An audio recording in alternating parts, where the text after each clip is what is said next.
Understanding Bitcoin often challenges beliefs once held, but through self-reflection and an open mind, one appreciates this new knowledge. Casey Carrillo watched this episode on YouTube. Listen to this episode, Apple, Spotify, Google, Libsyn, Overcast. While on the journey to understanding Bitcoin, which never really ends, one might find themselves confronting beliefs they've held for a long time. Ideas, whether they be related to the economy, history, politics, or self-sovereignty, are all reflected in Bitcoin in a particular to Bitcoin way. What Bitcoin offers us is a non-traditional base unit, both in the network and asset, upon which we can expand ideas which were normally unchallenged, at least in the mainstream. These could be ideas like the future relying much more upon fossil fuels than the mainstream media may represent. Or the idea that incentive alignment will help improve our political system.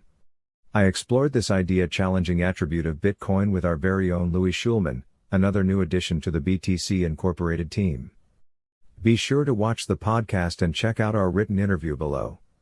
How were you first introduced to Bitcoin? I first heard about Bitcoin in the fall of my freshman year of college. I was studying computer science at the University of Alabama. I didn't go to any special STEM high school, so being in engineering school was my experience being completely surrounded by computer nerds. That fall just so happened to be 2017, which was the biggest bull run in the industry prior to COVID-19. For a few weeks, all conversations in hallways and classrooms were consumed by chats about cryptocurrency, with Bitcoin being the main character. Hesitant and pretty ill-informed, I made a small purchase on Coinbase around the $16,000 price point. Within a few weeks, that plummeted by about 50% and I promptly forgot about crypto for the next few years. In March 2020, when COVID-fueled money printing reached alarming rates, my interest in Bitcoin was renewed as I sought an alternative way of protecting my wealth, modest as it was. I purchased about $500 worth at a $5,000 price point, and then I paper-handed the profits to buy AirPods when the halving hype doubled the price a few weeks later. Around the same time, I started a podcast about entrepreneurship, investing and technology.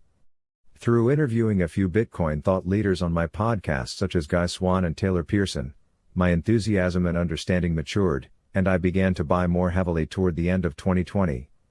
Immediately following my college graduation, I attended the Bitcoin conference in June 2021 in Miami, Florida, and any remaining hesitation to take the orange pill was gone. What's the primary life lesson that you have learned from your time in Bitcoin? Be mindful of hidden hypocrisy. Coming to understand Bitcoin, a work in progress, forces you to confront previously unseen realities about your status quo institutions. People who are new to Bitcoin will levy doubt after doubt about Bitcoin. Who controls it? Can it be hacked? Why should I trust it?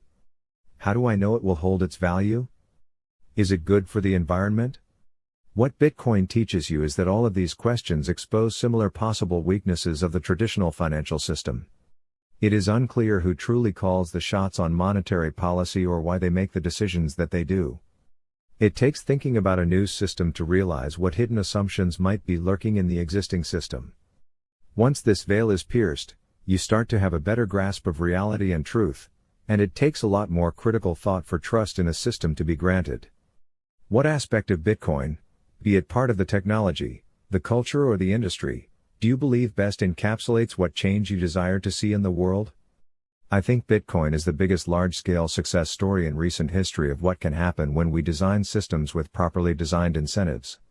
I think we are already witnessing the consequences of this in real time. Incentives across disparate industries are now being questioned and thoughtfully redesigned to benefit as many stakeholders as possible. DeFi, platform agnostic, is increasing transparency in the financial world and increasing yields for all participants. Music and art NFTs are deconstructing traditional power structures to allow artists to better capture the upside of their work.